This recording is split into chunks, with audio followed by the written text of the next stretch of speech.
ಈಗ ಇನ್ನೊಂದು ಮುಖ್ಯವಾದ ಘಟ್ಟ. ನಮ್ಮ ಗುರುಗಳು ಹೇಳ್ತಿದ್ರು ದೀಪದಿಂದ ದೀಪ ಅಂತ. ಹಾಗೆ ದೀಪ ಪ್ರಜ್ವಲನೆ ಆಗಿದೆ, ಜ್ಞಾನ ಪ್ರವರ್ಧನೆ ಆಗಬೇಕು. ಜೀವನದ ಉದ್ದೇಶ ಜ್ಞಾನದಿಂದ ಮೋಕ್ಷ ಮಾರ್ಗ. ಹೀಗಾಗಿ ಈ ರಿಸರ್ಚ್ ಇನ್ಸ್ಟಿಟ್ಯೂಟ್ಸು, ಜ್ಯೋತಿಷ ಸಂಸ್ಥೆಗಳು ಸರಿಯಾದ ಮಾರ್ಗದಲ್ಲಿ, ಶಾಸ್ತ್ರೀಯ ಮಾರ್ಗದಲ್ಲಿ ಹೋಗಬೇಕು ಅನ್ನೋದು ಬಹಳ ಇಚ್ಛೆ ಇತ್ತು ನಮ್ಮ ಗುರುಗಳಿಗೆ. ಅದನ್ನು ಮುಂದುವರಿಸ್ಕೊಂಡು ಹೋಗಬೇಕು ಅಂತ ನಾನಂತೂ ಸಂಕಲ್ಪ ಮಾಡಿಬಿಟ್ಟಿದ್ದೀನಿ. ಅಂದರೆ ನಾವು ಶಿಷ್ಯಂದ್ರಿಗೆ ಪಾಠ ಮಾಡ್ತಾ ಇಲ್ಲ, ನಾವು ಮಾಡ್ತಾ ಇರೋದು ಆ ದೀಪ ಹಚ್ತಾ ಇದ್ದೀವಿ. ಇದನ್ನು ಪ್ರವರ್ತನೆ, ನಾವು ಗುರುಗಳು ಒಂದು ಮಾತು ಹೇಳ್ತಾಯಿದ್ರು, ಈ ಜ್ಯೋತಿಷ ಇದು ವಿದ್ಯೆಯನ್ನು ಮುಂದೆ ತೊಗೊಂಡು ಹೋಗಬೇಕಾದಾಗ ಅದನ್ನು ಮಾತ್ರ ನಾವು ಮಾಡಬೇಕಷ್ಟೇ. ಮುಂದೆ ಒಂದು ಕಾಲದಲ್ಲಿ ಒಬ್ಬರು ವರಾಹ ಮಿಹಿರರು ಬರ್ತಾರೆ ಅಂತ. ಅಂದರೆ ಆ ಕೊಂಡಿನೇ ಹೊಟ್ಟೋದಾಗ ಗುರು ಶಿಷ್ಯ ಪರಂಪರೆ ಇರೋದಿಲ್ಲ. ಆ ಥರ ನಮಗೆ ಎಷ್ಟೋ ಗುರುಕುಲಗಳು ನಾಶವಾಗಿದೆ, ನಿಮ್ಗೆ ಗೊತ್ತಿದೆ. ಅದು ಎಷ್ಟು ಆಘಾತಕಾರಿ ಅಂತ ನಿಮಗೆಲ್ಲ ಗೊತ್ತಿದೆ. ಹೇಗೆ ಗುರುಕುಲಗಳು ಇಲ್ಲದೆ ಒಂದು ಗುರುಕುಲ ಹೇಗೆ ನಡೀತಿತ್ತು? ನಮ್ಮ ಒಂದು ಸಮಾಜದ ಪುಷ್ಟಿಯಿಂದ ನಡೀತಿತ್ತು. ಸಮಾಜದಿಂದ ಭಿಕ್ಷಾಟನೆ ಮಾಡಿಕೊಂಡು ಗುರುಕುಲ ನಡೆಸ್ತಿದ್ರು, ಅಥವಾ ರಾಜಪೋಷಿತ ಇರ್ತಿತ್ತು. ಈಗ ಆ ಥರ ಇಲ್ಲ. ವಿದ್ಯೆ ಪಡಿಬೇಕಾದಾಗ ಸಾಕಷ್ಟು ದುಡ್ಡು ಕೊಡಬೇಕಾಗಿದೆ, ಒಳ್ಳೆ ವಿದ್ಯೆ ಪಡಬೇಕಾದ್ರೆ. ಅದೇನಾಗುತ್ತೆ, ಯಾವ ದುಡ್ಡು ಖರ್ಚು ಮಾಡ್ತಾರೆ, ಮತ್ತೆ ಸಮಾಜದಿಂದ ತಗೋಬೇಕು ಅಂತ ಬರುತ್ತೆ ಮನಸ್ಸು. ಆ ಮನಸ್ಥಿತಿ, ವಿಕೃತ ಮನಸ್ಥಿತಿಯನ್ನು ನಾವು ತೊಡಿಬೇಕು. ಅದು ಮತ್ತೆ ಬರುತ್ತೆ, ಮತ್ತೆ ರಾಮರಾಜ್ಯ ಬರುತ್ತೆ, ನಾವು ಸುಭಿಕ್ಷವಾಗಿರ್ತೀವಿ.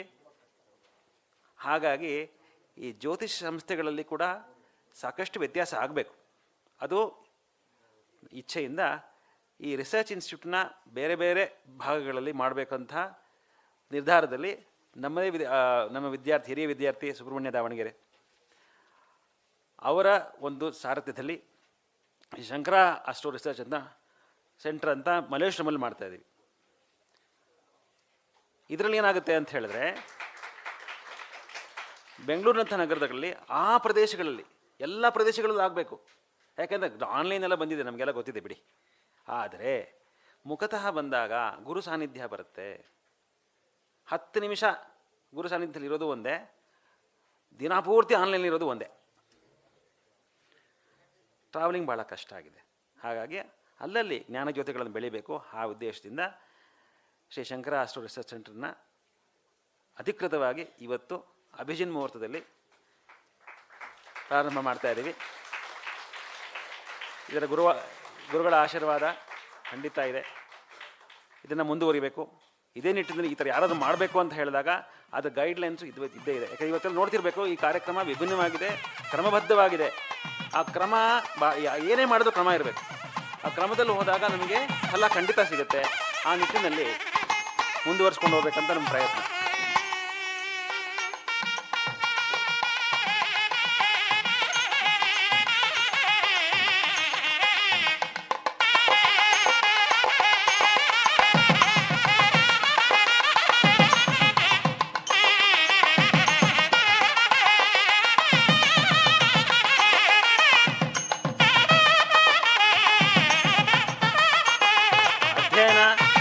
ಅಧ್ಯಯನದಲ್ಲಿ ಪರಿಷ್ಕೃತವಾಗಿರುವಂತಹ ವಿಧಾನಗಳು, ಮೂಲ ಗ್ರಂಥಗಳನ್ನು ಓದ್ಕೊಂಡು ಶ್ಲೋಕ ರೂಪದಲ್ಲಿ ಜ್ಯೋತಿಷ್ಯವನ್ನು ಅರ್ಥ ಮಾಡ್ಕೋಬೇಕು.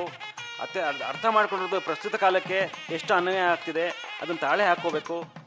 ಅದನ್ನು ಸಾಕಷ್ಟು ಕೇಸ್ ಸ್ಟಡೀಸ್ ಮಾಡಬೇಕು. ಆ ಕೇಸ್ ಸ್ಟಡೀಸ್ ಮಾಡಿದ ಮೇಲೆ ಇದು ಕೆಲಸ ಮಾಡ್ತಿದೆಯಾ, ಮತ್ತೆ ಬಂದು ಈ ಥರ ಸಮ್ಮೇಳನಗಳಲ್ಲಿ ಚರ್ಚೆ ಮಾಡಬೇಕು. ಈ ಸಂವಾದ ಮಾಡಿದಾಗ ಮಾತ್ರ ನಮ್ಮ ಶಾಸ್ತ್ರ ಮುಂದೆ ಹೋಗುತ್ತೆ. ಎಲ್ಲೂ ಕೂಡ ನಮ್ಮಲ್ಲಿ ಒಂದು ಕಡೆ ಏಕರೂಪ ಬೋಧನೆ ಎಲ್ಲೂ ಇಲ್ಲ. ಗುರುಗಳು ಹೇಳಿದ್ದು ಶಿಷ್ಯ ಕೇಳಿದ್ದು ಎಲ್ಲೂ ಇಲ್ಲ. ಶಿಷ್ಯಂದಿರು ಪ್ರಶ್ನೆ ಮಾಡ್ತಿದ್ರು ಗುರುಗಳಿಗೆ. ಅದಕ್ಕೆ ಇವತ್ತು ಕೂಡ ನಾವು ಏನು ನೋಡ್ತೀವಿ, ಗುರುಕುಲ ಅಂದರೆ ಒಂದು ಮರ ಇರುತ್ತೆ, ಮರದ ಕೆಳಗಡೆ ಗುರುಗಳಿರ್ತಾರೆ, ಸುತ್ತ ಶಿಷ್ಯಂದಿರಿರ್ತಾರೆ. ಅವರು ಏಕರೂಪವಾಗಿ ಮಾತಾಡೋದಿಲ್ಲ. ಗುರುಗಳು ಏನು ಹೇಳ್ತಾರೆ ಅದನ್ನು ಬೇರೆ ಬೇರೆ ರೀತಿಯಲ್ಲಿ ವಿವೇಚನೆ ಮಾಡಿ ಮತ್ತೆ ಸಂವಾದ ಆಗ್ತಾಯಿತ್ತು. ಸಂವಾದದಲ್ಲಿ ಮಂಥನ ಆಗ್ತಾಯಿತ್ತು. ಮಂಥನದಲ್ಲಿ ಏನು ಬರುತ್ತೆ, ಜ್ಞಾನ ಅಮೃತದ ರೂಪದಲ್ಲಿ ಬರುತ್ತೆ. ಆ ಅಮೃತನೇ ನಮ್ಗೆ ಬೇಕಾಗಿರೋದು. ಹೀಗೆ ಹಳೆ ಬೇರು ಹೊಸ ಜಿಗರು, ಇದು ಜ್ಯೋತಿಷದಲ್ಲಿ ಬೇಕೇ ಬೇಕು. ಅದು ಏನೇ ಆಗಿರ್ಬೋದು, ಸಂಖ್ಯಾಶಾಸ್ತ್ರ ಆಗಿರ್ಬೋದು, ವಾಸ್ತು ಆಗಿರ್ಬೋದು. ಯಾಕೆಂದರೆ ವಾಸ್ತುಶಾಸ್ತ್ರ ಎಷ್ಟೊಂದಿದೆ ಈಗ. ಆದರೆ ಈ ಅಪಾರ್ಟ್ಮೆಂಟಲ್ಲಿರುವಂಥ ವಾಸ್ತುನ ಹೇಗೆ ಹೇಳ್ತೀರಾ ನೀವೀಗ? ಅಪಾರ್ಟ್ಮೆಂಟ್ಗಳು ಇರಲಿಲ್ಲ. ಇದು ಪ್ರಸ್ತುತ ಇರೋದು. ಅಂದರೆ ಶಾಸ್ತ್ರ ಇದೆ, ಆದರೆ ಪ್ರಸ್ತುತ ಎಷ್ಟು ಕೆಲಸ ಮಾಡ್ತಿದೆ. ಅದೇ ರೀತಿ ಎಷ್ಟೋ ಯೋಗಗಳಿರುತ್ತೆ, ಆಯಿತಾ. 9ನೇ ಭಾವ ಉನ್ನತ ಶಿಕ್ಷಣಕ್ಕೆ ನೋಡ್ತೀವಿ. ಆದರೆ ಈಗಿನ ಕಾಲಕ್ಕೆ ಉನ್ನತ ಶಿಕ್ಷಣ ನಮ್ಮ ಗುರುಗಳು ಹೇಳ್ತಿದ್ರು, ಉನ್ನತ ಶಿಕ್ಷಣ ಅಂತ ಹೇಳಿದ್ರೆ ಹೋಗ್ಬಿಟ್ಟು ವಿದೇಶದಲ್ಲಿ ಓದ್ಕೊಂಬರೋದಲ್ಲ ಅಂತ. ಉನ್ನತ ಶಿಕ್ಷಣ ವೇದಾಧ್ಯಯನ ಅಂತ ಹೇಳ್ತಿದ್ರು. ಲೌಕಿಕ ಮಾಡೋದು, ಲೌಕಿಕವಾಗಿ ಓದೋದು, ಧನಾರ್ಜನೆಗೆ ಅಧ್ಯಯನ ಮಾಡೋದು ಅದು ಪ್ರಾಥಮಿಕ ಶಿಕ್ಷಣ. ಉನ್ನತ ಅಂತ ಹೇಳಿದ್ರೆ ಪಾರಮಾರ್ಥಿಕ ಶಿಕ್ಷಣ. ನೋಡಿ, ಇದು ಜ್ಞಾನ ಅಲ್ವಾ? ಲೌಕಿಕವಾಗಿ ಏನೇ ಓದಿ ನೀವು, ಆಯಿತಾ, ಎಷ್ಟೇ ಡಿಗ್ರಿ ತೊಗೊಳ್ಳಿ, ಧನಾರ್ಜನೆಗೆ ಮಾಡೋದು ಪ್ರಾಥಮಿಕ ಶಿಕ್ಷಣನೇ. ಅದು ಆತ್ಮೋನ್ನತಿಕ ಅಲ್ವೇ ಅಲ್ಲ. ಅದಕ್ಕೆ 9ನೇ ಭಾವ ಉನ್ನತ ಶಿಕ್ಷಣ, ಧರ್ಮ ಮಾರ್ಗ. ಹೀಗೆ ಜ್ಯೋತಿಷ ಅಂದರೆ ಎಷ್ಟೋ ಸೀಕ್ರೆಟ್ಸ್ ಇದೆ, ಅದು ನೋಡೋದಷ್ಟು ಸಿಗುತ್ತೆ, ಆಳವಾಗಿ ಹೋದಷ್ಟು ಸಿಗುತ್ತೆ. ಹಾಗಾಗಿ ಇದು ಈ ನಿಟ್ಟಿನಲ್ಲಿ ಈ ಪ್ರಯತ್ನ. ಹೀಗೆ ತುಂಬ ಜನ ಕಲ್ತ್ಕೋಬೇಕು, ತುಂಬ ಜನ ಇದನ್ನು ಮುಂದೆ ತೊಗೊಂಡು ಹೋಗಬೇಕು. ನಮ್ಮ ದೇಶದಲ್ಲಿ ಸುಮಾರು ಗುರುಕುಲಗಳು ಬರಬೇಕು ಅಂತ ನಿಟ್ಟಿನಲ್ಲಿ ಈಗಾಗಲೇ ವಿದ್ಯಾರಣ್ಯಪುರದಲ್ಲಿ ಸನಾತನ ವೇದ ಪಾಠಶಾಲೆ ಮಾಡ್ತಾಯಿದ್ದೀವಿ. ಅದರಲ್ಲಿ ವೇದ, ಸಂಸ್ಕೃತ, ಯೋಗ ಎಲ್ಲ ಪುರಾತನ ವಿದ್ಯೆಗಳನ್ನು ಪ್ರಬೋಧನೆ ಮಾಡ್ತಾಯಿದ್ದೀವಿ. ಇದನ್ನು ಬೆಳಿಬೇಕಂತ ಉದ್ದೇಶದಿಂದ ಬೇರೆ ಬೇರೆ ಬ್ರಾಂಚಸ್ ಮಾಡಬೇಕಂತ ಅಂದ್ಕೊಂಡಿದ್ದೀವಿ. ಇದರ ಸಾರಥ್ಯ ಸುಬ್ರಹ್ಮಣ್ಯ ನಡೆಸ್ಕೊಂಡು ಹೋಗ್ತಾರೆ.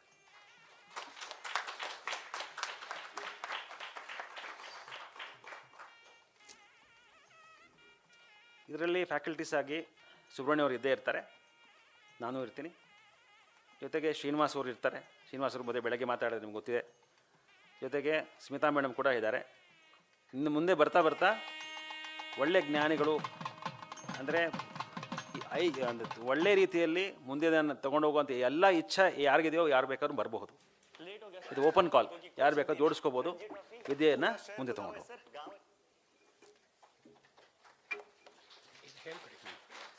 ಇದರಲ್ಲಿ ಎಲ್ಲ ಪ್ರಾಥಮಿಕ ಅಂತ್ಯ ಡಿಪ್ಲೊಮಾ ಇದೆಲ್ಲ ನಮ್ಮ ರಾಮಾನುಜ ಗುರುಕುಲದಿಂದ ಅಫಿಲಿಯೇಷನ್ಸ್ ಆಲ್ರೆಡಿ ಇದೆ. ನಮ್ಮ ಅಫಿಲಿಯೇಷನ್ನು ಮಹರ್ಷಿ ಕಾಲೇಜ್ ವೈದಿಕ ಯೂನಿವರ್ಸಿಟಿಲಿ ಇದೆ. ಇದು ಇಂಟರ್ನ್ಯಾಷನಲ್ ಸರ್ಟಿಫಿಕೇಟ್ ಎಲ್ಲ ಒಂದು ಕಡೆ, ಅದು ನಮಗೆ ಅಷ್ಟೊಂದು ಗೌಣ, ಜ್ಞಾನ ಮುಖ್ಯ, ಅದು ತಾನಾಗೆ ಬರುತ್ತೆ. ಅದರ ನಿಟ್ಟಿನಲ್ಲಿ ಎಲ್ಲ ಹಂತದಲ್ಲೂ ಇರುತ್ತೆ. ಅದನ್ನು ತಿಳಿಸಿ, ಅಂದರೆ ಅದೇನು ಕಷ್ಟ ಇಲ್ಲ, ಖಂಡಿತ ಜ್ಯೋತಿಷ ಕಷ್ಟ ಅಲ್ವೇ ಅಲ್ಲ. ಸ್ವಲ್ಪ ಶ್ರದ್ಧೆ, ಸ್ವಲ್ಪ ವಿಶ್ವಾಸ ಕೆಲಸ ಮಾಡುತ್ತೆ ಅನ್ನೋದಷ್ಟೇ. It's a divine science. Science ಮಾತ್ರ ಅಲ್ಲ, ಡಿವೈನ್ ಸೈನ್ಸ್. ಹೇಗೆ ಸೈನ್ಸ್ಗೆ ಎಷ್ಟೊಂದು ಒತ್ತು ಕೊಡ್ತಾರಲ್ಲ, ಅದಕ್ಕೆ ದೈವಿಕ ವಿಜ್ಞಾನ, ಅದ್ರ ಬಗ್ಗೆ ಒತ್ತು ಕೊಟ್ಟು ಮುಂದೆ ಹೇಳ್ಕೊಡ್ಬೇಕು ಅಷ್ಟೆ. ಈ ಥರ ಮಾಡ್ತಾಯಿದ್ದೀವಿ. ಸೊ ಇದು ಈ ರೀತಿ ಜ್ಞಾನವನ್ನು ಮುಂದೆ ತೊಗೊಂಡೋಗಿ ಯಾವುದೇ ಒಂದು ಸಲಹೆ ಇದ್ದರೂ ಕೂಡ ನಮಗೆ ಬರ್ಬೋದು. ಬರೀ ಕಲ್ತ್ಕೋಬೇಕು ಅಂತಲ್ಲ, ಏನಾದರೂ ವಿದ್ಯಾಸಂಸ್ಥೆ ಮಾಡಬೇಕು, ಹಳೆ ಏನಾದರೂ ಕಲ್ತ್ಕೊಂಡಿದ್ದೀವಿ ಮುಂದೆ ತೊಗೊಂಡೋಗ್ಬೇಕಂತ ಎಲ್ಲ. ಯಾಕೆಂದರೆ ಈ ಅನುಭವದಲ್ಲಿ ಸಾಕಷ್ಟು 8-9 ವರ್ಷಗಳಲ್ಲಿ ಸಾಕಷ್ಟು ರಿಸರ್ಚ್ ಆಗಿದೆ ನಮಗೆ. ವೇದಗಳಿಂದ ಹಿಡಿದು ಎಲ್ಲ ವಿದ್ಯೆಗಳನ್ನು ಹೇಳ್ಕೊಡ್ತಾ ಇದ್ದೀವಿ. ಯೋಗವನ್ನು ಬೇರೆ ನಿಟ್ಟಿನಲ್ಲಿ ಹೇಳ್ಕೊಡ್ತಾ ಇದ್ದೀವಿ. ಯೋಗ ಬರೀ ಆಸನ ಎಕ್ಸಸೈಸ್ ಅಲ್ಲ, ಅದು ಮೋಕ್ಷ ಮಾರ್ಗ. ಅದನ್ನು ಎಷ್ಟೋ ಯೋಗದಲ್ಲಿ ಸಾಕಷ್ಟು ಬದಲಾವಣೆ ಬಂದಿದೆ ಜೀವನದಲ್ಲಿ. ಹಾಗೆ ಎಲ್ಲ ಥರ ಆಯಾಮಗಳು ಇದ್ದೇ ಇದೆ. ಅದ್ರ ಜೊತೆಗೆ ನಮ್ಮ ಒಂದೇ ಒಂದು ಉದ್ದೇಶ. ಏನು ಉದ್ದೇಶ? ಸನಾತನ ಧರ್ಮ ಉಳಿಬೇಕು. ಧರ್ಮೋ ರಕ್ಷತಿ ರಕ್ಷಿತಃ. ಯಾವಾಗ ಉಳಿಯುತ್ತೆ ಧರ್ಮ? ನಾವು ಬಳಸಿದಾಗ, ಉಳಿಸಿದಾಗ, ಮುಂದೆ ತೊಗೊಂಡೋದಾಗ. ಸುಮ್ಮನೆ ಹೇಳ್ಬಿಟ್ರೆ ಆಗಲ್ವಲ್ಲ, ಸ್ವಲ್ಪ ಇಟ್ಕೊಂಡಿರ್ಬೇಕಲ್ಲ. ನಮ್ಮ ಮನೆಗಳಲ್ಲಿ ಹೇಳ್ಕೊಳಕ್ಕಾಗ್ತಿಲ್ಲ ಈಗ. ನಮ್ಮ ಮನೆಗಳಲ್ಲಿ ನಮ್ಮ ಮಕ್ಕಳಿಗೆ ಹೇಳ್ಕೊಳಕ್ಕಾಗ್ತಾ ಇಲ್ಲ.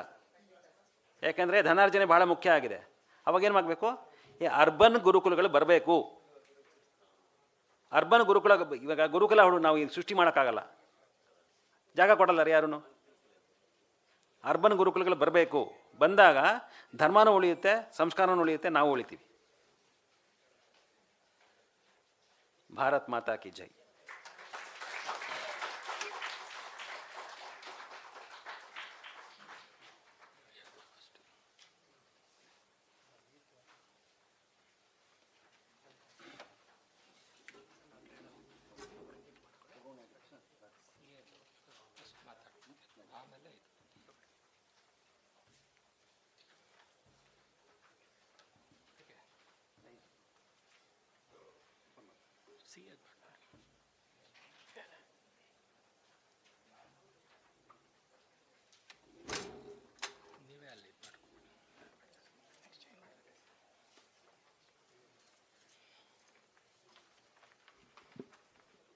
ಶ್ರೀ ಗುರುಭ್ಯೋ ನಮಃ. ಇಲ್ಲಿ ಉಪಸ್ಥಿತರತಕ್ಕಂಥ ಎಲ್ಲ ಜ್ಯೋತಿಷ್ಯ ವಿದ್ವಾಂಸರಿಗೂ ಹಿರಿಯರಿಗೂ ನಮಸ್ಕಾರಗಳು. ಇವತ್ತು ಎರಡು ಟಾಪಿಕ್ ಬಗ್ಗೆ ಪ್ರಸ್ತಾಪ ಮಾಡ್ತಾ ಇದ್ದೀನಿ. ಫಸ್ಟು ನನ್ನ PhD ಮಾಡಿದಂಥ CA ಕಾಂಬಿನೇಷನ್ನು ಬಗ್ಗೆ ಒಂದನೇದು. ಇದಾದ ನಂತರ ಇನ್ನೊಂದು ಟಾಪಿಕ್ ಇದೆ, ಅದನ್ನು ಮತ್ತೆ ಹೇಳ್ತೇನೆ.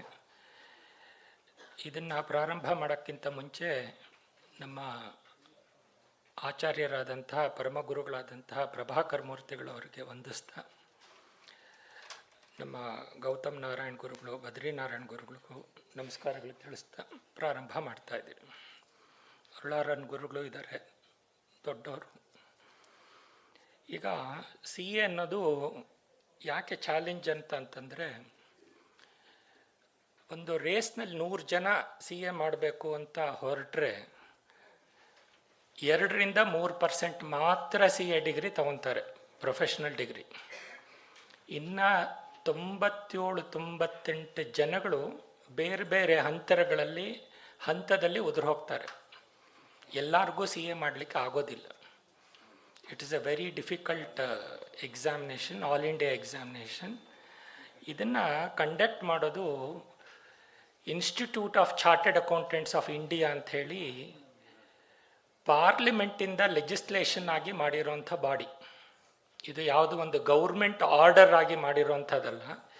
ಇದಕ್ಕೆ ಈ ಸಂಸ್ಥೆಗೆ, ಈಗ ಎಲೆಕ್ಷನ್ ಕಮಿಷನ್ಗೆ ಹೇಗೆ ಬೆಲೆ ಇದೆ, ಸುಪ್ರೀಂ ಕೋರ್ಟ್ಗೆ ಹೇಗೆ ಬೆಲೆ ಇದೆ, ಅದೇ ತರಹ CA certification, audit standards, audit modulation, ಇದಕ್ಕೆಲ್ಲದಕ್ಕೂ ಸೆಟ್ ಮಾಡೋಕ್ಕೆ ICAI, ಇದಕ್ಕೆ ಈ ಬಾಡಿಗೆ ಸರ್ಕಾರದವರು ಪಾರ್ಲಿಮೆಂಟಿಂದ ಲೆಜಿಸ್ಲೇಷನ್ ಮಾಡಿ ಕೊಟ್ಟಿದ್ದಾರೆ.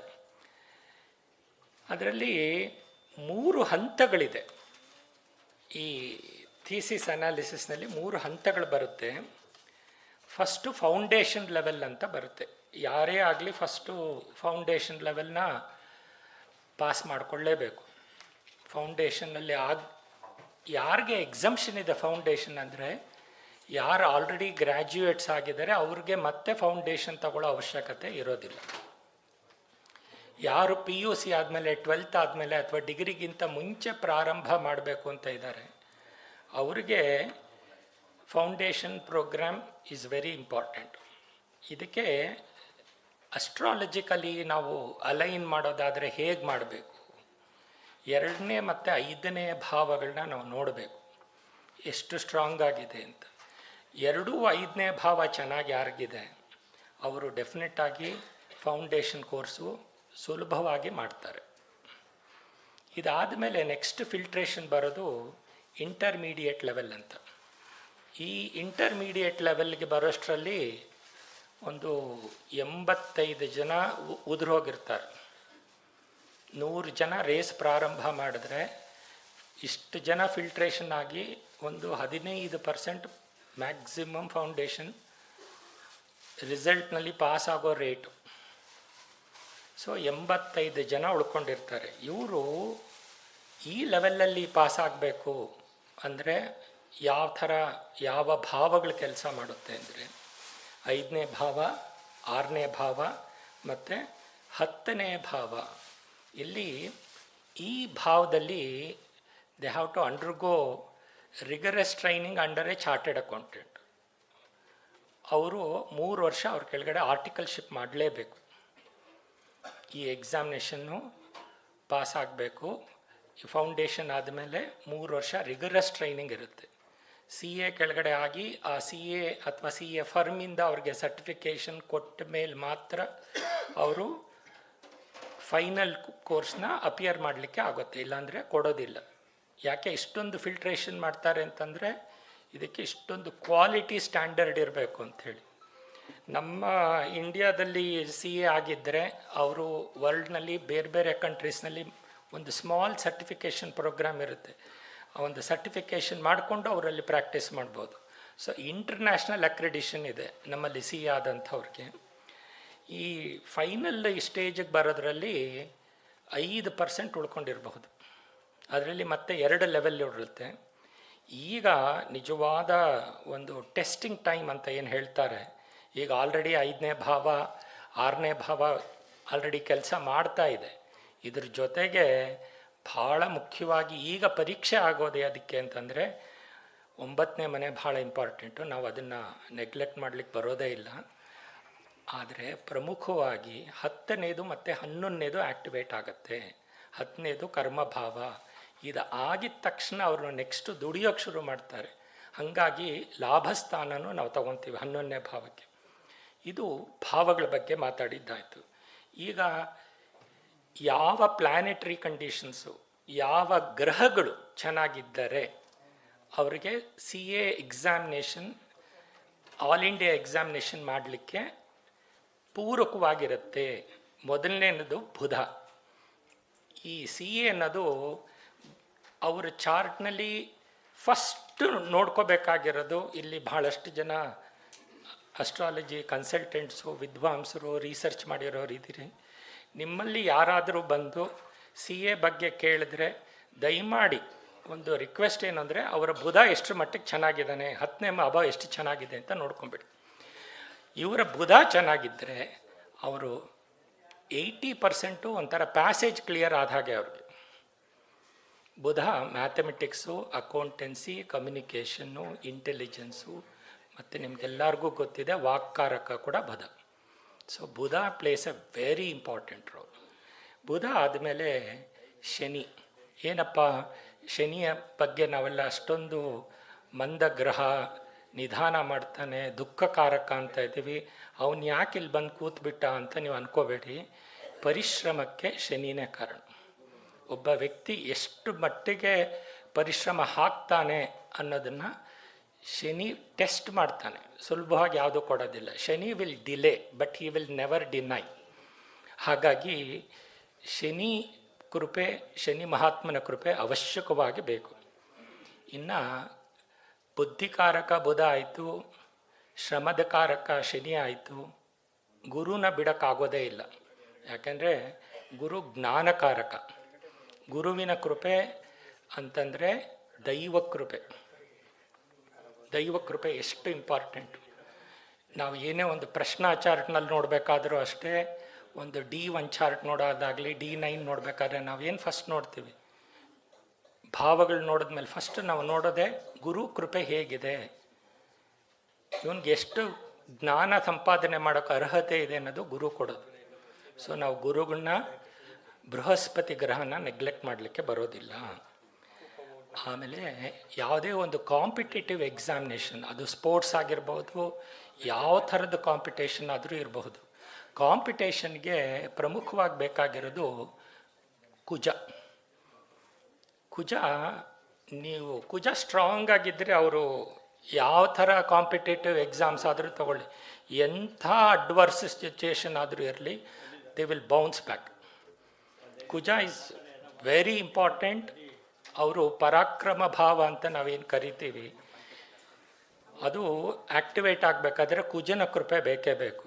ಕುಜ ಇಲ್ಲ ಅಂತಂದರೆ ಅವರು ಆತ್ಮಸ್ಥೈರ್ಯನೇ ಕಳ್ಕೊಂಡ್ಬಿಡ್ತಾರೆ. ಇದೇನಪ್ಪ, ಒಂದು ಅಟೆಂಪ್ಟ್ಗಾಗಲಿಲ್ಲ, 2ನೇ ಅಟೆಂಪ್ಟ್ಗಾಗಲಿಲ್ಲ ಅಂತಂದರೆ ಆ ಪರಾಕ್ರಮ ಭಾವನ ಉಳಿಸ್ಕೊಳ್ಳೋದು, ಆ ಬೌನ್ಸ್ ಬ್ಯಾಕ್ ಅಂತ ನಾವೇನು ಕರಿತೀವಿ, ಅದು ಕುಜಕಾರಕ ಆಗಿರ್ತಾರೆ. ಮತ್ತು ರಾಹು. ಇದೇನಪ್ಪ ಹೊಸ ಕಾಂಬಿನೇಷನ್ನು, ರಾಹು ಯಾಕೆ ಬಂದುಬಿಟ್ಟ ಅಂತಂತಂದರೆ, ಈಗಿನ ಟೆಕ್ನಾಲಜಿ, ಈಗಿನ ಒಂದು AI ಇರ್ಬೋದು, ಟೆಕ್ನಾಲಜಿ ಇರ್ಬೋದು, ಸಾಫ್ಟ್ವೇರ್ ಇರ್ಬೋದು, ಎಲ್ಲ CA ಪ್ರೊಫೆಷನಲ್ಸ್ಗೂ they have to undergo compulsory computer certification. ಅವ್ರ ಸರ್ಟಿಫಿಕೇಷನ್, ಕಂಪ್ಯೂಟರ್ ಸರ್ಟಿಫಿಕೇಷನ್, ಅವ್ರಿಗೆ ವರ್ಕಿಂಗ್ ನಾಲೆಡ್ಜ್ ಇದ್ದರೆ ಮಾತ್ರ CA ಸರ್ಟಿಫಿಕೇಟ್ ಕೊಡ್ತಾರೆ. ಅಕಾಡೆಮಿಕ್ಸ್ನಲ್ಲಿ ಎಷ್ಟೇ ಬುದ್ಧಿ ಇರಲಿ, computer knowledge is very essential. So ಹಾಗಾಗಿ ಈ ಕಂಪ್ಯೂಟ್ರು, ಇಂಟರ್ನೆಟ್ಟು, ಬ್ರಾಡ್ಬ್ಯಾಂಡು, ವೈರ್ಲೆಸ್ ಅಂತ ಬಂದಮೇಲೆ ಅಲ್ಲಿ ರಾಹು ಬರಲೇಬೇಕು. ಮತ್ತು ರಾಹು ಯಾಕೆ ಇಂಪಾರ್ಟೆಂಟ್ ಅಂದರೆ, ಇವರು ವಿದೇಶಿ ಸಂಸ್ಥೆಗಳು, ಬೇರೆ ಬೇರೆ ಒಂದು ಫಾರಿನ್ ಇದ್ರ ಜೊತೆಲೆಲ್ಲ ಕೊಲ್ಯಾಬ್ರೇಷನ್ ಮಾಡ್ಕೋಬೇಕಾಗತ್ತೆ. ಸೊ ರಾಹುನ ನೆಗೆಟಿವ್ ಆಗಿ ತಗೊಳ್ಳೋ ಬದಲು ನಾವು ಪಾಸಿಟಿವ್ ಆಗಿ ತಗೊಂಡ್ರೆ ಬಹಳ ಒಳ್ಳೆಯದು. ಸಾಮಾನ್ಯವಾಗಿ ನಾವು ಉಪಚಯ ಸ್ಥಾನಗಳ ಬಗ್ಗೆ ಇದೇನಪ್ಪ ಅಂತ ಒಂದು ಅಂದರೆ ಬಹಳ ಪರಿಶ್ರಮ ಹಾಕಬೇಕು ಅಂತ, ಇಲ್ಲಿ ಗ್ರಹಗಳು ಈವನ್ ಉಪಚಯ ಸ್ಥಾನದಲ್ಲಿರಲಿ, ದುಸ್ಥಾನದಲ್ಲಿರಲಿ, ನಾವು ಅದನ್ನು ಯಾವುದೋ ರೀತಿಯಲ್ಲಿ ಅದೂ ಸಪೋರ್ಟ್ ಮಾಡುತ್ತೆ. ದುಸ್ಥಾನದಲ್ಲಿದೆ, ಅಯ್ಯೋ ಇದೇನು ಮುಗ್ದೇ ಹೋಯ್ತಾ ಇವ್ರದ್ದು ಅಂತಲ್ಲ, ಅದಕ್ಕೆ ಪ್ರತಿಯೊಂದು ಗ್ರಹಕ್ಕೂ ಫಾರ್ ಎಕ್ಸಾಂಪಲ್ಲು 8ನೇ ಭಾವ ಅಂದ ತಕ್ಷಣ ನಾವೇನಂತೀವಿ ರಂಧ್ರ ಭಾವ, ಅಯ್ಯೋ ಅದೇನೋ ಮಿಸ್ಟ್ರಿ. 8ನೇ ಭಾವ ಅಂದ ತಕ್ಷಣ ಸಸ್ಪಿಷನ್ ಶುರುವಾಗ್ಬಿಡುತ್ತೆ. ಇಟ್ಸ್ ಎ ಡೀಪ್ ವೆಲ್ ಅಂತ ನಾವು ತಿಳ್ಕೊತೀವಿ. ಆದರೆ 8ನೇ ಭಾವ ಎಷ್ಟು ಇಂಪಾರ್ಟೆಂಟ್ CA ಪ್ರೊಫೆಷನ್ಗೆ ಅಂತಂದರೆ ಆಡಿಟ್ ಮಾಡ್ತಾರೆ. ಆಡಿಟ್ ಮಾಡಬೇಕಾದ್ರೆ ಅವರು ಡೀಪ್ ಡೈವ್ ಮಾಡಬೇಕಾಗತ್ತೆ. ಇದರಲ್ಲಿ ನಿಮಗೆ ಬಹಳಷ್ಟು ಜನ ಗೊತ್ತಿರಬಹುದು, there is something called forensic audit ಅಂತ ಇರುತ್ತೆ. ಫೋರೆನ್ಸಿಕ್ ಆಡಿಟ್ನಲ್ಲಿ ಹಳೇದೆಲ್ಲ ಈ ಇತ್ತೀಚೆಗಳಲ್ಲಿ ನಡೀತಾ ಇರೋಂಥ ಹಗರಣಗಳು ಎಲ್ಲ ನೀವು ಕೇಳ್ತಾ ಇರ್ತೀರಿ. ಇಂಥದನ್ನೆಲ್ಲ ತೆಗೆಯುವಂಥ ಒಂದು ಜ್ಞಾನ 8ನೇ ಭಾವ ಕೂಡ ವರ್ಕ್ ಆಗುತ್ತೆ. ನಾವೇನಂತೀವಿ 6ನೇ ಭಾವ ದುಸ್ಥಾನ, ರಿಪು, ಋಣ, ರೋಗ ಅಂತ ಟೈಟಲ್ ಕೊಟ್ಟಿದ್ದೀವಿ. ಆಗಲೇ ನಮ್ಮ ಸ್ನೇಹಿತರಾದಂಥ ಶ್ರೀನಿವಾಸ್ ಅವರು ಹೇಳಿದ್ರು, ಇದು ಸೇವಾ ಕ್ಷೇತ್ರದಲ್ಲಿದೆ, ಗೊತ್ತಾಯ್ತಲ್ಲ. ಹಾಗಾಗಿ 6ನೇ ಭಾವ ಇಲ್ಲಿ ನಾವು ಲಿಟಿಗೇಷನ್ನು, ಡೆಟ್ಟು, ಇಂಥ ಆಸ್ಪೆಕ್ಟ್ಸನ್ನು ನಾವು ತಗೊತೀವಿ. ಆಮೇಲೆ 12ನೇ ಭಾವದ ಬಗ್ಗೆ ಏನಂತೀವಿ, ವ್ಯಯಸ್ಥಾನ. 12ನೇ ಮನೇಲಿ ಕೂತ್ರೆ ಮುಗೀತಪ್ಪ ಅದರದ್ದು, ಇದು ಕ್ಲೋಜರ್ ರಿಪೋರ್ಟ್ ಕೊಟ್ಟುಬಿಡ್ಬೋದು ಅಂತೀವಿ. ಖಂಡಿತ ಇಲ್ಲ. ಎಕ್ಸ್ಪೆಂಡಿಚರು ಮತ್ತು ಫಾರಿನ್ ಕನೆಕ್ಷನ್ಸ್ ಎಲ್ಲ ಸಿಗೋದೆ 12ನೇ ಭಾವದಲ್ಲಿ. ಇನ್ನೂ ಇದ್ರ ಬಗ್ಗೆ ಬಹಳ ಮಾತಾಡೋದಿದೆ. ಅದಕ್ಕೆ ನಿಮ್ಮೆಲ್ಲರ ಹತ್ರ ಒಂದು ಲಿಟ್ರೇಚರ್ ಇದೆ. ಈ ಲಿಟ್ರೇಚರ್ ಕೊಟ್ಟಿದ್ದೀವಿ. ಯಾಕೆಂದರೆ ನಾನು ಇನ್ನೊಂದು ಟಾಪಿಕ್ ಬಗ್ಗೆ ಮಾತಾಡೋದಿದೆ. ನಮ್ಮ ಗುರುಗಳು 20 ನಿಮಿಷ ಮಾತಾಡು ಅಂತ ಹೇಳಿ ಲಕ್ಷ್ಮಣ ರೇಖೆ ಎಳೆದ್ಬಿಟ್ಟಿದ್ದಾರೆ. ಹಾಗಾಗಿ ನಾನು 2ನೇ ಟಾಪಿಕ್ ಬಗ್ಗೆ ಈಗ ಮಾತಾಡ್ತಾ ಇದ್ದೀನಿ. ಗುರುಗಳೇ, 2ನೇ ಟಾಪಿಕ್ ಮಾತಾಡಿ. ಈಗ ಈ ಬಂದಿದೆ ಎಲ್ಲರಿಗೂ ಔಟರ್ ಪ್ಲಾನೆಟ್ಸ್ ಬಗ್ಗೆ.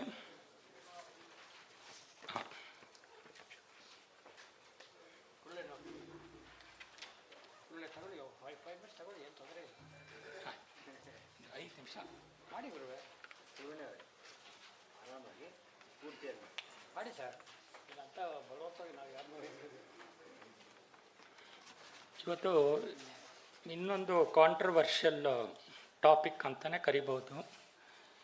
ಯಾಕೆಂದರೆ ಇದು ಒಂದು ಸ್ವಲ್ಪ ವಿಭಿನ್ನವಾದಂಥ ಇರೋಂಥ ಒಂದು ಗ್ರಹಗಳ ಬಗ್ಗೆ ಒಂದು ವಿಚಾರನ ಮಂಡನೆ ಮಾಡ್ತಾ ಇದ್ದೀವಿ.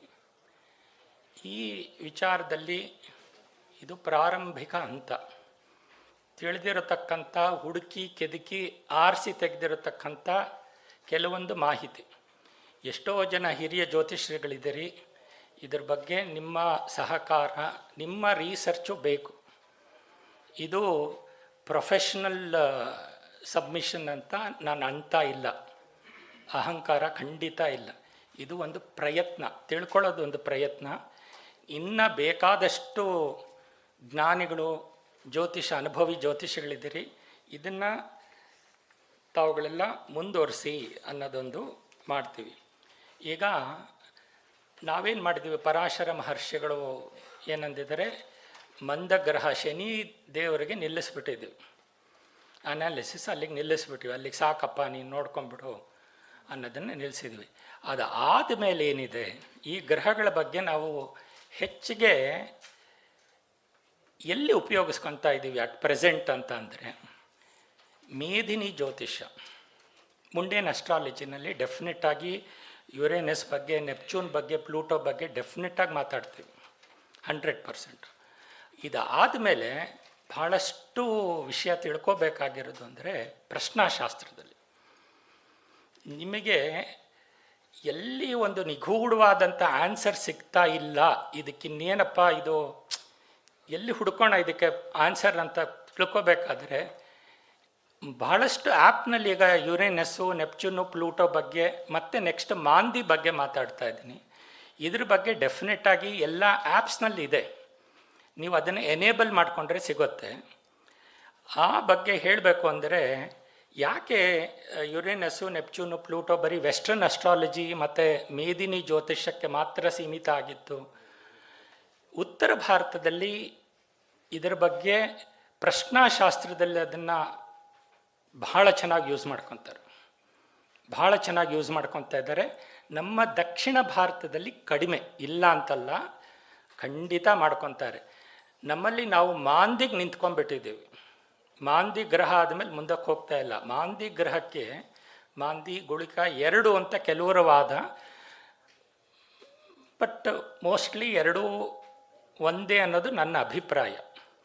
ಈ ಮಾಂದಿ ಕೇರಳ ಜ್ಯೋತಿಷ್ಯದಲ್ಲಿ, ಕೇರಳೀಯಂನಲ್ಲಿ ಭಾಳ ಪ್ರಶ್ನಾಶಾಸ್ತ್ರದಲ್ಲಾಗಿರ್ಬೋದು, ಮಾಂದಿ ಬಗ್ಗೆ ಭಾಳ ಒಂದು ಪ್ರಶ್ನಾಶಾಸ್ತ್ರದಲ್ಲಿ ಭಾಳ ಪ್ರಬಲವಾಗಿ ಹೇಳ್ತೀವಿ. ಈವನ್ ನಮ್ಮ ಜ್ಯೋತಿಷ್ಯ ನೇಟಲ್ ಚಾರ್ಟ್ ಬಂದಲ್ಲಿ ಕೂಡ ನೋಡ್ತೀವಿ. Coming back to Uranus, Neptune and Pluto, UNP ಎಷ್ಟು ಇಂಪಾರ್ಟೆಂಟ್ ಅಂದರೆ, ನಾವು ಯಾಕೆ ಇದನ್ನು ಪರಿಗಣಿಸಿರಲಿಲ್ಲ ಅಂತಂದರೆ, ಇದು ಪರಿಭ್ರಮಣೆ, ಒಂದು ಸೂರ್ಯನ ಒಂದು ಪರಿಭ್ರಮಣೆ ಮಾಡೋಕ್ಕೆ ಯುರೇನಸ್ 84 ವರ್ಷಗಳು ಬೇಕು. ನೆಪ್ಚೂನು 165 ವರ್ಷಗಳು ಬೇಕು. ಆಮೇಲೆ ಪ್ಲೂಟೋ 248 ವರ್ಷ ಬೇಕು. ನಿಮಗೆ ಪ್ಲೂಟೋ ಬಗ್ಗೆ ಗೊತ್ತಿರಬಹುದು. ಎಷ್ಟೋ ಜನ ಅಂದ್ಬಿಟ್ಟಿದ್ರು ಸೈಂಟಿಸ್ಟ್ಗಳು, ಪ್ಲೂಟೋ ಕಿತ್ತೆ ಹಾಕ್ಬಿಡೋಣ, ಬೇಡ ಇದು ಗ್ರಹನೇ ಅಲ್ಲ ಅಂದ್ಬಿಟ್ಟಿದ್ರು. ಆದರೆ ಪ್ಲೂಟೋ ಅದನ್ನೇನು ಒಂದು ಚಲನೆ ನಿಲ್ಲಿಸಲಿಲ್ಲ, ಅದ್ರ ಪಾಟಿಗೆ ಅದನ್ನು ಮುಂದುವರಿಯಿತು. ಈ ಗ್ರಹಗಳು ಲಗ್ನದಲ್ಲಿದ್ದರೆ, ಕೇಂದ್ರದಲ್ಲಿದ್ದರೆ, ವಿಶೇಷವಾಗಿ ನಾವು ಯಾವ ಪ್ರಶ್ನೆ ಕೇಳ್ತಾ ಇದ್ದಾರೆ ಅದರಲ್ಲೇ ಬಂದಾಗ, ಯಾವ ಭಾವಕ್ಕೂ ಕೇಳ್ತಾ ಇದ್ದಾರೆ ಅಂತ ಬಂದಾಗ, ನೀವು ಪಾಸ್ ಮಾಡಿ 2 ನಿಮಿಷ ಕಾದು ಅದರ ಬಗ್ಗೆ ನೋಡಿ ಹೇಳಿ ಅನ್ನೋದು ಒಂದು ವಿನಮ್ರವಾದಂತಹ ವಿನಂತಿ. ಯಾಕೆಂದರೆ ಪ್ರಶ್ನಾಶಾಸ್ತ್ರದಲ್ಲಿ ಬಹಳ ನಿಗೂಢವಾದಂಥ ವಿಷಯಗಳು ಈ ಯುರೇನಸ್ಸು, ನೆಪ್ಚೂನು, ಪ್ಲೂಟೋ ಮಾಂದಿ ಕೊಡುತ್ತೆ. ಇದು ನಿಮ್ಮ ಅಪ್ಲಿಕೇಶನಲ್ಲೂ ಇರುತ್ತೆ. 1 ನಿಮಿಷ ಪಾಸ್ ಮಾಡಿ ಈ ಗ್ರಹಗಳದ್ದು ನೋಡಿ ಮತ್ತೆ ಫಲ ಹೇಳಿ, ಆಗ ಬಹಳ ಚೆನ್ನಾಗಿ ಬರುತ್ತೆ. ಈ ಗ್ರಹಗಳು ಇಂಥ ಸ್ಥಾನದಲ್ಲಿದ್ದಾಗ ಬಹಳ ಯೋಚನೆ ಮಾಡಬೇಕಾಗತ್ತೆ. ಆಮೇಲೆ ಇದಾದಮೇಲೆ ಬೇರೆ ಉಪಗ್ರಹಗಳ ಬಗ್ಗೆನೂ ನಾನು ಹೇಳ್ತೇನೆ. 1-2 ನಿಮಿಷದಲ್ಲಿ ಯುರೇನಸ್ಸು, ನೆಪ್ಚೂನ್, ಪ್ಲೂಟೋ ಮುಗಿಸ್ತೀನಿ, ಜಾಸ್ತಿ ಟೈಮ್ ತಗೊಳ್ಳಲ್ಲ. ಯುರೇನಸ್ ಬಗ್ಗೆ ನಿಮಗೆ ಗೊತ್ತಿದೆ. ಇದಕ್ಕೆ ನಾವು ವೇದಶಾಸ್ತ್ರಗಳಲ್ಲಿ, ವೇದಿಕ್ ಅಸ್ಟ್ರಾಲಜಿ ಪ್ರಜಾಪತಿ ಅಥವಾ ಇಂದ್ರ ಅಂತ ಕರಿತೀವಿ. ಸಿಂಪಲ್ಲಾಗಿ ಹೇಳಬೇಕು ಅಂತಂದರೆ, ಈ ರಾಹು ಮತ್ತು ಕುಜ ಕಾಂಬಿನೇಷನ್ನ ನೀವು ಯುರೇನಸ್ನಲ್ಲಿ ನೋಡಬಹುದು. ರಾಹು ಮತ್ತು ಕುಜನ ಕಾಂಬಿನೇಷನ್ ಒಂದು ಮಿಕ್ಸಿಗೆ ಹಾಕಿ ಬ್ಲೆಂಡ್ ಮಾಡಿದ್ರೆ ಹೆಂಗಾಗುತ್ತೆ, ಆ powerful of Rahu, powerful version of Kuja ಅಂದರೆ ಏನು ಅಂದರೆ ಯುರೇನಸ್ ಬಗ್ಗೆ ನೀವು ತಿಳ್ಕೊಬಹುದು. ಯುರೇನಸ್ಸು ನೋಡಿ ಎಂತೆಂಥ ಕಾರಕತ್ವಗಳನ್ನ ಹುಡುಕಿದ್ದೀನಿ, ಇನ್ನೂ ಸೇರಿಸ್ಬೇಕಾಗತ್ತೆ. ಇದು ಅಂತಿಮ ಅಲ್ಲ, ಇದು ಪ್ರಾರಂಭ ಮಾತ್ರ. ಯಾವುದೇ ಒಂದು ಪ್ರಶ್ನೆಯಲ್ಲಿ ಅನ್ಎಕ್ಸ್ಪೆಕ್ಟೆಡ್ ಈವೆಂಟ್ ವಿಚಿತ್ರವಾಗಿರೋದಾಗುತ್ತೆ. ಮೇದಿನಿ ಜ್ಯೋತಿಷದಲ್ಲಿ ಎಲ್ಲಿ ಸಿಡ್ಲು ಗುಡುಗು ಬರುತ್ತೆ ಅನ್ನೋದ್ರ ಬಗ್ಗೆ ಮಾತಾಡೋದಾಗಲಿ, ಎಲೆಕ್ಟ್ರಿಸಿಟಿ ಬಗ್ಗೆ ಮಾತಾಡೋದಾಗಲಿ, ಈಗಿನ ಟೆಕ್ನಾಲಜಿ ಬಗ್ಗೆ ಮಾತಾಡೋದಾಗಲಿ, ಏವಿಯೇಷನ್ ಹೇಳ್ತಾರೆ ಜ್ಯೋತಿಷಿಗಳು, ಒಂದು ವಿಮಾನದ ಒಂದು ದುರಂತ ಆಗಬಹುದು ಇಂಥ ಜಾಗದಲ್ಲಿ ಅಂತ. ಅವರು ಹೇಗೆ ಸ್ಪಾಟ್ ಮಾಡಿರ್ತಾರೆ ಅಂತಂದರೆ, ಆ ಚಕ್ರದಲ್ಲಿ ಯುರೇನಸ್ ಎಲ್ಲಿದ್ದಾನೆ ಅಂತ ನೋಡಿಕೊಂಡು, ಆ ಸ್ಥಿತಿ ನೋಡ್ಕೊಂಡು ಹೇಳ್ತಾರೆ ಇಂಥ ಕಡೆ ಆಗಬಹುದು ಅಂತ. ಈಗ ಲಾಸ್ಟ್ 1-2 ವರ್ಷದಲ್ಲಿ ಆರ್ಟಿಫಿಷಿಯಲ್ ಇಂಟೆಲಿಜೆನ್ಸ್ ಬಗ್ಗೆ ಬಹಳ ಬಗ್ಗೆ ಒಂದು ಕಲ್ಲೋಲ ಸೃಷ್ಟಿ ಆಗಿಬಿಟ್ಟಿದೆ. ಎಷ್ಟೋ ಜನಗಳು ಪಾಪ ಕೆಲಸಗಳು ಕಳ್ಕೊಳ್ಳೋಂಥ ಪರಿಸ್ಥಿತಿ ಬಂದಿದೆ. ಇನ್ನು ಮೆಡಿಕಲ್ ಅಸ್ಟ್ರಾಲಜಿ ಬಗ್ಗೆ ಬಂದಾಗ ಸ್ಟ್ರೋಕ್ಸು, ನರ್ವಸ್ ಸಿಸ್ಟಮ್ಸ್ ಬಗ್ಗೆ, ಬ್ರೇಕ್ ಡೌನ್ ಬಗ್ಗೆ ಇದೆ. ಆಮೇಲೆ ಇನ್ನು ಮುಂದೆ ಹೇಳ್ತೇನೆ, ಈ 7ನೇ ಮನೆಯಲ್ಲಿ ಯುರೇನಸ್ ಕೂತ್ರೆ ರಾಶಿ ಚಾರ್ಟ್ನಲ್ಲಿರಬಹುದು, ಅಥವಾ 9ನೇ D9 ಅಲ್ಲಿ 7ನೇ ಮನೆಯಲ್ಲಿ ಕೂತರೆ ಸ್ವಲ್ಪ ಅವರ ಮ್ಯಾರೇಜ್ ಲೈಫು ಸ್ವಲ್ಪ ಅಷ್ಟು ಚೆನ್ನಾಗಿರಲ್ಲ, ಸ್ವಲ್ಪ ಕಲ್ಲೋಲವಾಗಿರುತ್ತೆ. ಆಮೇಲೆ ಎಸೆಂಟ್ರಿಕ್ ಬಿಹೇವಿಯರ್, ಹುಚ್ಚುಚ್ಚಾಗಿ ಮಾಡೋದು, ಇಂಥದ್ದೆಲ್ಲ. ಇದಕ್ಕೆ ನಾನು ಹೇಳಿದ್ದು ರಾಹು ಮತ್ತು ಕುಜನ ಒಂದು ಪರಾಕ್ರಮ ಭಾವನ ನಾವು ತಗೊಳ್ಕೊಂಡ್ರೆ ಹಿಂಗಾಗುತ್ತೆ. ಇಲ್ಲಿ ಹೇಗೆ ರಾಶಿನಲ್ಲಿ ಅಂದರೆ ಕುಂಭದಲ್ಲಿ ಮತ್ತು ಜಮಿನಿ ಅಂದರೆ ಮಿಥುನ ಅಂತ ನಾವೇನು ಕರಿತೀವಿ, ಅಲ್ಲಿ ಒಳ್ಳೆ ಫಲ ಕೊಡ್ತಾನೆ, ಪರವಾಗಿಲ್ಲ ಇದ್ದಿದ್ದರಲ್ಲಿ ಬೆಟರ್ ರಿಸಲ್ಟ್. ಬಟ್ ಆದರೆ ವೃಷಭದಲ್ಲಿ ಮತ್ತು ವೃಶ್ಚಿಕದಲ್ಲಿ ಸ್ವಲ್ಪ ಚಾಲೆಂಜಸ್ ಇರುತ್ತೆ. ಇದಾದಮೇಲೆ ನಿಮ್ಮ ರೈಟಪ್ನಲ್ಲಿ ಕೊಟ್ಟಿದ್ದೀನಿ 12 ರಾಶಿಗಳಲ್ಲಿ 12 ಭಾವಗಳಲ್ಲಿ ಯಾವ್ಯಾವ ರೀತಿ ಫಲ ಕೊಡಬಹುದು ಅನ್ನೋದ್ರ ಬಗ್ಗೆ ಒಂದು ಚಿಕ್ಕದಾಗಿ ವಿವರಣೆ ಕೊಟ್ಟಿದ್ದೀನಿ. ಸಮಯ ಸಿಕ್ಕಾಗ ನೋಡ್ಕೊಳ್ಳಿ. ನನ್ನ ಇಂಪಾರ್ಟೆಂಟು ಅಂದರೆ ನನ್ನ ಇಷ್ಟವಾದಂಥ ಸಬ್ಜೆಕ್ಟು ಪ್ರಶ್ನಾ ಚಾರ್ಟ್. ಪ್ರಶ್ನಾ ಚಾರ್ಟ್ನಲ್ಲಿ ಮಾತ್ರ ಬಹಳ ಬ್ರಿಲಿಯಂಟಾಗಿ ಬರುತ್ತೆ. ಯಾವುದೇ ಒಬ್ಬ ವ್ಯಕ್ತಿ ಅನ್ಫೋರ್ಸಿನ್ ಡಿಸ್ರಪ್ಷನ್ನು, ಒಂದು ಸಡನ್ನಾಗಿ ಒಂದು ವಿಷಯನ ರಿವೈವ್ ಆಗಬೇಕು ಅಥವಾ ಅನ್ಎಕ್ಸ್ಪೆಕ್ಟೆಡ್ ಟೆಕ್ನಾಲಜಿಕಲ್ ಇಂಟರ್ವೆನ್ಷನ್ ಆಗಬೇಕು ಅಂದರೆ ಅದರಲ್ಲಿ ಯುರೇನಸ್ ಪಾತ್ರ ಬಹಳ ಇರುತ್ತೆ. ನಾನು ಆಗಲೇ ಹೇಳಿದ್ದೀನಿ, 7ನೇ ಭಾವದಲ್ಲಿ ಬಂದರೆ ಪಾರ್ಟ್ನರ್ಶಿಪ್ ಬಿಸ್ನೆಸ್ನಲ್ಲಿದ್ದರೂ ತೊಂದರೆ ಆಗತ್ತೆ, ಮದುವೆನಲ್ಲಿದ್ದರೂ ಸ್ವಲ್ಪ ಯೋಚನೆ ಮಾಡೋವಂಥ ಸಂದರ್ಭ. ಆಮೇಲೆ ಲಗ್ನದಲ್ಲಿ ಏನಾದರೂ ಪ್ರಶ್ನಾ ಲಗ್ನದಲ್ಲಿ ಏನಾದರೂ ಯುರೇನಸ್ ಬಂದು ಕೂತ್ರೆ ಅದು ಭಾಳ ಒಂದು ಮಿಸ್ಟೀರಿಯಸ್ ಆಗಿರೋಂಥ ಒಂದು ಸಮಸ್ಯೆ. ಆಮೇಲೆ ಯಾವುದೇ ಒಂದು 2ನೇ ಭಾವದಲ್ಲಿ 5ನೇ ಭಾವದಲ್ಲಿ ಬಂದರೆ ಆ ವಸ್ತು ಕಳೆದು ಹೋಗಿರೋ ಬಗ್ಗೆ ಪ್ರಶ್ನೆ ಕೇಳ್ತಾ ಇರ್ತಾರೆ ಅವರು. ಅನ್ಎಕ್ಸ್ಪೆಕ್ಟೆಡಾಗಿ ಯಾವುದೋ ಒಂದು ಸ್ಕ್ಯಾಮ್ನಲ್ಲಿ ಸಿಕ್ಕಿವಿ, ಯಾವುದೋ ಒಂದು ಬ್ಯಾಂಕಿಗೆ ಹಾಕಿದ್ವಿ ಹೋಯಿತು ಅಂತ. ಇದ್ರ ಬಗ್ಗೆ ಆದಮೇಲೆ 2ನೇದು ಪ್ರಮುಖವಾದಂಥ ಗ್ರಹ ನೆಪ್ಚೂನ್, ವರುಣ ಅಂತ ಕರಿತೀವಿ ಇದಕ್ಕೆ. ಈ ವರುಣ ಅನ್ನೋದು ನೀವು ಹೇಗೆ ಸಿಂಪಲ್ಲಾಗಿ ಹೇಳ್ಬೋದು ಅಂದರೆ ಶುಕ್ರ ಮತ್ತು ಚಂದ್ರನ ಕಾರಕತ್ವಗಳು. ಒಂದು ವಿಭಿನ್ನವಾದಂಥ ಕಾರಕತ್ವ. ನಾವೆಲ್ಲ ರೆಗ್ಯುಲರಾಗಿ ನೋಡೋವಂಥ ಶುಕ್ರನ ಕಾರಕತ್ವ ತಗೋಬೇಡಿ, ರೆಗ್ಯುಲರಾಗಿ ನೋಡೋವಂಥ ಚಂದ್ರನ ಕಾರಕತ್ವ ತಗೋಬೇಡಿ. ಅದನ್ನು ಬಿಟ್ಟು ವಿಭಿನ್ನವಾಗಿ ಬರುವಂಥ ಎಕ್ಸ್ಟ್ರೀಮ್ ರಿಸಲ್ಟ್ಸ್ ಎಲ್ಲ ಈ ನೆಪ್ಚೂನ್ ಕೊಡ್ತಾನೆ. ಯಾಕೆ ಅಂತಂದರೆ ಯೂನಿವರ್ಸಲ್ ಲವ್, ಮಿಸ್ಟಿಕಲ್ ಸ್ಪಿರಿಚುಯಾಲಿಟಿ. ಏಕ್ದಮ್ ಮನುಷ್ಯ ನಾನು ಹಿಮಾಲಯಕ್ಕೆ ಹೋಗಬೇಕು, ಏನೋ ನೋಡಬೇಕು, ಏನೋ ಕಂಡುಹಿಡಿಬೇಕು ಅಂತ ಒಂದು ಭಾವನೆ ಬರ್ಬೋದು. Cinema, photography, chemicals, pharmaceuticals, addictions. 5ನೇ ಮನೇಲಿ ಬಂದರೆ ಅವರ ಪುತ್ರನಿಗೆ ಏನೋ ಒಂದು ಅಡಿಕ್ಷನ್ ಇರುತ್ತೆ. 7ನೇ ಮನೇಲಿ ಬಂದರೆ ಗಂಡ ಹೆಂಡತಿದ್ದಲ್ಲಿ ಏನೋ ಒಂದು ಬೇರೆ ಥರ ಸಮಸ್ಯೆ ಇದೆ ಅಂತ ತೋರಿಸುತ್ತೆ. ಮಿಸ್ಅಡ್ವೆಂಚರಸ್, ಮುಳುಗು ಹೋಗಿರೋ ಸಾಧ್ಯತೆ, ನೀರೊಳಗಡೆ ಏನೋ ಒಂದು ವಸ್ತು ಇದೆ. ಆ ಪ್ರಶ್ನಾದಲ್ಲಿ ಬಂದರೆ ಅದು ವಸ್ತು ಯಾವುದೋ ಒಂದು ನೀರಿನ ಸಮೀಪದಲ್ಲಿ ಅಥವಾ ನೀರಿನ ಟ್ಯಾಂಕ್ನಲ್ಲೆಲ್ಲೋ ಮುಳಿದಿರೋ ಸಾಧ್ಯತೆಗಳಿದೆ. ಆಮೇಲೆ ಇದು ಶುಕ್ರ ಮತ್ತು ಚಂದ್ರನ ಬಗ್ಗೆ ಒಂದು ಪ್ರಭಾವ ಇರುತ್ತೆ ಅಂತ ಹೇಳಿದ್ದೀನಿ. ಇದು ಮೀನ ಮತ್ತು ಕರ್ಕಾಟಕ ಪರವಾಗಿಲ್ಲ, ಇದ್ದಿದ್ರಲ್ಲಿ ಸೇಫು. ಆದರೆ ಕನ್ಯಾದಲ್ಲಿದ್ದರೆ ಅದು high term of litigation. Pluto ಬಗ್ಗೆ ಮಾತಾಡಿದ್ರೆ ಮೋಸ್ಟ್ ಡ್ರೆಡೆಡ್ ಅಂತ ಹೇಳ್ಬೋದು ಆಫ್ 3. ಯಾಕೆಂದರೆ ಇದಕ್ಕೆ ಯಮ ಮತ್ತು ರುದ್ರ ಅಂತ ಕೊಡ್ತಾರೆ. ಹೈಯೆಸ್ಟ್ ಫಾರ್ಮ್ ಆಫ್ ಡಿಸ್ಟ್ರಕ್ಷನ್ ಯಾವುದಾದ್ರೂ ನೀವು ನೋಡಬಹುದು ಅಂದರೆ ಇಲ್ಲಿ ನೋಡ್ಬೋದು.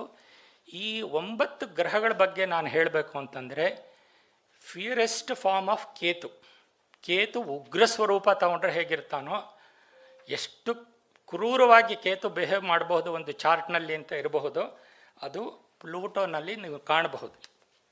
ಈ ಪ್ಲೂಟೋ ಗ್ರಹ ಇದು ಡೆತ್ತು, ರೀಬರ್ತು, ರೀಜನ್ರೇಷನ್ನು, ಅಟಾನಿಮಿಕ್ ಎನರ್ಜಿ, ಡೀಪ್ ಸೈಕಾಲಜಿ, ಆಮೇಲೆ ಮಾಫಿಯಾ, ಈ ಬಿಸ್ನೆಸ್ನವರು, ಬಿಲ್ಡರ್ಸು, ಈ ರಾಜಕಾರಣಿಗಳು ಬಂದು ಅವರಿಗೆ ಬೆದರಿಕೆ ಇರುತ್ತೆ, ಎಕ್ಸ್ಟಾರ್ಷನ್ ಅಂತ ಮಾಡ್ತಾರೆ. ಈ ಪ್ಲೂಟೋ ಏನಾದರೂ ನೋಡಿಬಿಟ್ರೆ ನೀವು 100% ತಿಳ್ಕೊಂಬಿಡಿ, ಇದು ಬಹಳ ಒಂದು ಹೆದರಿಕೆಯಲ್ಲಿ ಬದುಕ್ತಾ ಇದ್ದಾರೆ ಇವರು. ಎಕ್ಸ್ಟಾರ್ಷನ್, ನೀನು ಕೊಡು, ಇಲ್ಲಾಂದರೆ ನೀನು ಎತ್ತಾಕ್ತೀನಿ, ಇಲ್ಲ ಕೊಡು, ಇಲ್ಲಾಂದರೆ ಎಷ್ಟು ದುಡ್ಡು ಕೊಡಬೇಕು ಅಂತ ಅವ್ರು ಹೇಳಲಿಕ್ಕೆ ಬರೋದಿಲ್ಲ. ಪ್ಲೂಟೋ ಅನ್ನೋದು ಅಂಥ ಇದು ಬೇರೆ ಬೇರೆ ರಾಶಿಗಳಲ್ಲಿ ಹೇಗಿರುತ್ತೆ, ಭಚಕ್ರದಲ್ಲಿ ಹಾಗೆ ಬೇರೆ ಬೇರೆ ಭಾವದಲ್ಲಿ ಹೇಗಿರುತ್ತೆ ಅಂತ D1 ಚಾರ್ಟ್ನಲ್ಲಿ ಒಂದು ಸಣ್ಣ ಉಲ್ಲೇಖ ಕೊಟ್ಟಿದ್ದೀನಿ, ಟೈಮ್ ಆದಾಗ ನೋಡ್ಕೊಳ್ಳಿ. ಆಮೇಲೆ ಪ್ರಶ್ನ ನನ್ನ ಫೇವರೇಟ್ ಟಾಪಿಕ್ಕು. ಅಲ್ಲಿ ಬಂದರೆ ಮಾತ್ರ ಒಂದೇ ಒಂದು ನಿಮಿಷ. ಆಮೇಲೆ ಲಗ್ನದಲ್ಲಿ ಬಂದರೆ ಸ್ಟಾಪ್ ಅಂತ ತಿಳ್ಕೊಂಬೇಡಿ. ಇದಕ್ಕೇನಾದರೂ ಒಂದು ವಿಭಿನ್ನವಾದಂಥ ಇದೇ ಕೊಡಿ, ಇಲ್ಲಾಂದರೆ ಖಂಡಿತ ಆಗೋದಿಲ್ಲ. You give a completely different kind of solution. ಯಾಕಂದರೆ it has reach dead end, ಅಲ್ಲಿಂದ ಮತ್ತೆ ಮುಂದೆ ಹೋಗ್ಲಿಕ್ಕೆ ಆಗೋದಿಲ್ಲ. ಒಂದೇ ಒಂದು ನಿಮಿಷ ಮಾಂದಿ ಬಗ್ಗೆ ಹೇಳಬೇಕು. ಮಾಂದಿ ಗುಳಿಕ ಈ ಪ್ರಶ್ನಾ ಚಾರ್ಟ್ನಲ್ಲಿ ಭಾಳ ಚೆನ್ನಾಗಿ ಕೆಲಸ ಮಾಡುತ್ತೆ. ಅದು ಆಭಿಚಾರ ಬಾಧೆ, ಪ್ರೇತ ಬಾಧೆ, ಕೃತ್ರಿಮ, ವಿಷ ಪ್ರಯೋಗ, ಯಾವುದೇ ನಿಮ್ಮ ಪ್ರಶ್ನೆ ಬಂದಾಗ ಎರಡನೇ ಮನೆಯಲ್ಲಿ ಮಾಂದಿ ಬಂದು ಕೂತಿದ್ದ ಅಂದರೆ ಅವರ ಮೇಲೆ ವಿಷ ಪ್ರಯೋಗ ಆಗೇ ಇರುತ್ತೆ. ಲಗ್ನದಲ್ಲಿ ಬಂದಿದ್ದರೆ ಅವ್ರ ಮೇಲೆ ಆಭಿಚಾರ ಬಾಧೆ ಆಗಿರೋ ಸಾಧ್ಯತೆ ಇದೆ. ಇನ್ನೂ ಬಹಳಷ್ಟಿದೆ. ನೆಕ್ಸ್ಟ್ ಯಾವುದಾದ್ರು ಒಂದು ಟೈಮ್ ಸಿಕ್ಕಾಗ ಇದ್ರ ಬಗ್ಗೆ ನೀವು ನಿಮ್ಮ ಅನುಭವಗಳು, ನಿಮ್ಮ ಇದನ್ನು ತಗೊಂಡು ಮತ್ತೆ ಇದನ್ನು ಎಕ್ಸ್ಪ್ಯಾಂಡ್ ಮಾಡೋಣ. ಶ್ರೀ ಗುರುಭ್ಯೋ ನಮಃ. ಧನ್ಯವಾದಗಳು ಗುರುಗಳೇ. ನೀವು ಕೊಟ್ಟಂಥ 20 ನಿಮಿಷನ ಮೀರಿಬಿಟ್ಟಿದ್ದೀನಿ, ಕ್ಷಮಿಸಿ.